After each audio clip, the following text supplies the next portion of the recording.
नमस्कार. अंतरंगातील मनोगतमध्ये आज आपण पती पत्नी आणि त्यांच्या नात्यातील प्रेम, जवळीक आणि विश्वास हा महत्त्वाचा आहे, तोच कुठेतरी लोप पावत चालला आहे हा सांगणारा आजचा हा लेख. एका रात्री मी घरी आलो, ते मनाशी काही ठरवूनच. जेवताना मी तिचा हातात घेतला आणि म्हणालो, मला तुझ्याशी काही बोलायचं आहे. तिच्या डोळ्यात वेदना उमटली, तरीही ती शांतपणे जेवत होती.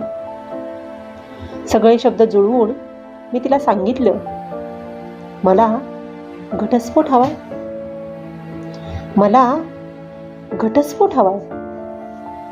तिने शांतपणे विचारलं, का? तिचा प्रश्न मी टाळला. ती भडकली. समोरचं ताट तिने भिरकावून दिलं. लग्न बोलायला नेमकं काय कारण आहे हे तिला जाणून घ्यायचं होतं, पण माझं मन दुसऱ्या स्त्रीवर आलंय हे मी तिला स्पष्टपणे सांगू शकत नव्हतो. माझा बँक बॅलन्स, कार, घर सगळं मी तिला देऊ केलं, पण मी समोर केलेल्या घटस्फोटाच्या कागदाचे तिने तुकडे तुकडे केले. दुसऱ्या दिवशी तिने माझ्यासमोर घटस्फोटाविषयीच्या अटीचा कागद समोर केला. तिला माझ्याकडून काहीही नको होते, फक्त 1 महिन्याची नोटीस हवी होती. तिला माझ्याकडून काहीही नको होते, फक्त 1 महिन्याची नोटीस हवी होती. आणि या 1 महिन्यात दोघांनीही नॉर्मल राहावं अशी तिची इच्छा होती. तिची कारणं साधी होती. महिन्याभरात आमच्या मुलाची परीक्षा होती आणि त्याच्यावर काहीही परिणाम व्हायला नको होता. तिची आणखीन एक अट होती. लग्नाच्या दिवशी मी तिला बेडरूम पर्यंत कसं उचलून नेलं होतं, त्याप्रमाणे रोज महिनाभर तिला न्यायचं होतं. तशी तिची अटच होती.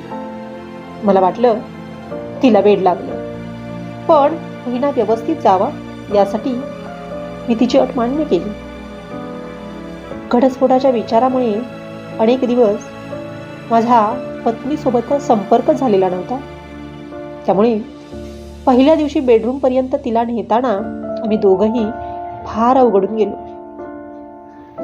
मी तिचा हात धरून बेडरूम पर्यंत नेताना माझ्या मुलानं बघितलं आणि त्याला फार आनंद झाला.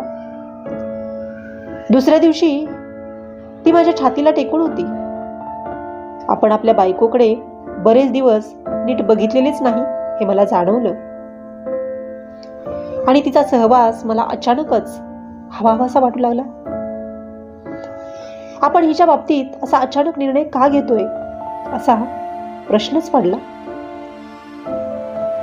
त्यानंतरच्या प्रत्येक दिवशी तिला उचलून किंवा सोबत बेडरूम पर्यंत नेताना आमच्यातली एक हवीहवीशी जवळीक वाढत असल्याचं मला जाणवलं.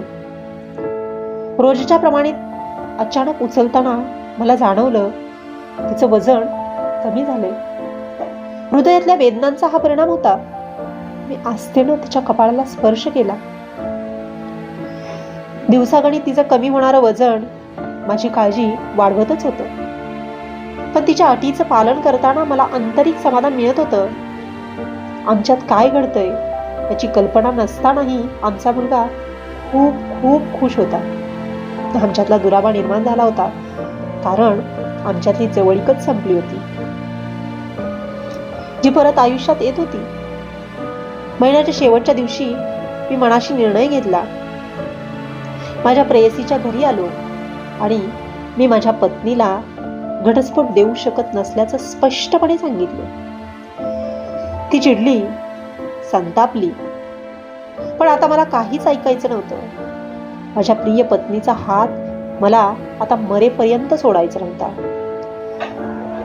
मी वेगाने कार चालवत घरी आलो.